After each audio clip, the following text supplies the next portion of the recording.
భద్రాద్రి కొత్తగూడెం జిల్లా కొత్తగూడెంలో కాంగ్రెస్ శ్రేణులు సంబరాలు జరుపుకున్నారు. కర్ణాటకలో కాంగ్రెస్ గెలుపుతో పెద్ద ఎత్తున బాణాసంచా కాల్చుతూ ఆనందాన్ని వ్యక్తం చేశారు. రాబోయే రోజుల్లో మిగతా రాష్ట్రాల్లో కూడా కాంగ్రెస్ జెండా ఎగురవేస్తుందని ధీమా వ్యక్తం చేశారు. దేశంలో మత పార్టీగా బీజేపీ పార్టీ అవలంబిస్తున్న ప్రజా వ్యతిరేక విధానాల్లో అవలంబిస్తుందని, రాబోయే రోజుల్లో ప్రజలే తగిన బుద్ధి చెబుతారని మాజీ ఎమ్మెల్సీ పోట్ల నాగేశ్వరరావు విమర్శించారు. కాంగ్రెస్ పార్టీ దేశాన్ని అభివృద్ధి పదంలోకి తీసుకువెళ్లి రాబోయే రోజుల్లో ఇటు బీజేపీకి, తెలంగాణలో బీఆర్ఎస్ పార్టీకి తగిన బుద్ధి చెబుతామని హెచ్చరించారు. డేట్స్ అనౌన్స్ చేశారు. గుజరాత్ మోడీ చెప్పినప్పుడే హిమాచల్ ప్రదేశ్ డేట్స్ అనౌన్స్ చేశారు. ఈయన పర్యటన ముగించుకొని వచ్చిన మరుసటి రోజు సాయంత్రం వీళ్ళు ఎలక్షన్ కమిషన్ షెడ్యూల్ ఇస్తారు గుజరాత్.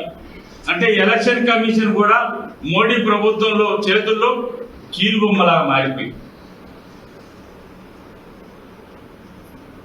ఈడీని తీసుకోండి మీరు.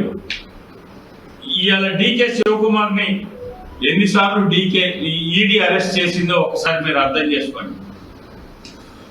గుజరాత్ రాజ్యసభ ఎన్నికలు జరుగుతూ ఉంటే అక్కడ ఉన్నటువంటి ఎమ్మెల్యేలు వీళ్ళు బీజేపీ వాళ్ళు ఎత్తుకుపోతారని చెప్పి కర్ణాటక తీసుకొచ్చి, రాజస్థాన్ తీసుకొచ్చి క్యాంపు పెట్టిస్తే